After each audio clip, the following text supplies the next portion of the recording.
रूस के राष्ट्रपति व्लादिमीर पुतिन एक सीक्रेट बातचीत के लीक होने के बाद फ्रांस के राष्ट्रपति मैक्रों पर बुरी तरह भड़क गए। ब्रिटेन की वेबसाइट डेली मेल ने दावा किया कि दोनों के बीच ये बातचीत यूक्रेन की जंग शुरू होने से ठीक 4 दिन पहले हुई थी, जिसमें पुतिन और मैक्रों के बीच फोन पर एक लंबी बातचीत हुई थी। दावा किया गया कि पुतिन के साथ 20 फरवरी को हुई इस बातचीत में यूक्रेन के साथ रूस के जंग के संकेत मिल गए थे, और ऐसा इसलिए क्योंकि मैक्रों ने बातचीत में न केवल यूक्रेन के पूर्वी हिस्से में विद्रोहियों को रूस के बढ़ते सपोर्ट का जिक्र किया, बल्कि बेलारूस में उसकी सेना के जमावड़े पर भी चिंता जताई थी।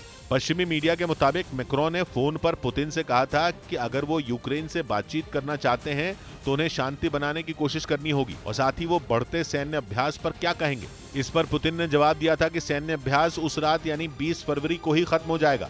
लेकिन डेली मेल के दावे के मुताबिक मैक्रों और पुतिन के बीच फोन पर जो बात हुई थी वैसा हुआ नहीं। पुतिन ने बेलारूस में सैन्य अभ्यास खत्म करने की बजाय 24 फरवरी को यूक्रेन पर हमला बोल दिया था, जो कि मैक्रों और पुतिन के बीच हुई बातचीत के ठीक 4 दिन बाद किया गया, और जंग के करीब 4.5 महीने गुजर जाने के बाद दोनों के बीच हुई फोन कॉल की बातें सामने आ गई। असल में फ्रांस में बनी एक डॉक्यूमेंट्री में पुतिन और मैक्रों के बीच 20 फरवरी को ही फोन कॉल का इस्तेमाल किया गया। ये डॉक्यूमेंट्री रूस और यूक्रेन की जंग और उसमें मैक्रों की भूमिका पर बनाई गई। दावा किया गया कि मैक्रों ने यूक्रेन के साथ रूस की जंग को रुकवाने की पूरी कोशिश की थी। वहीं पुतिन और मैक्रों के बीच हुई सीक्रेट बातचीत बाहर आने से रूस बुरी तरह भड़क गया।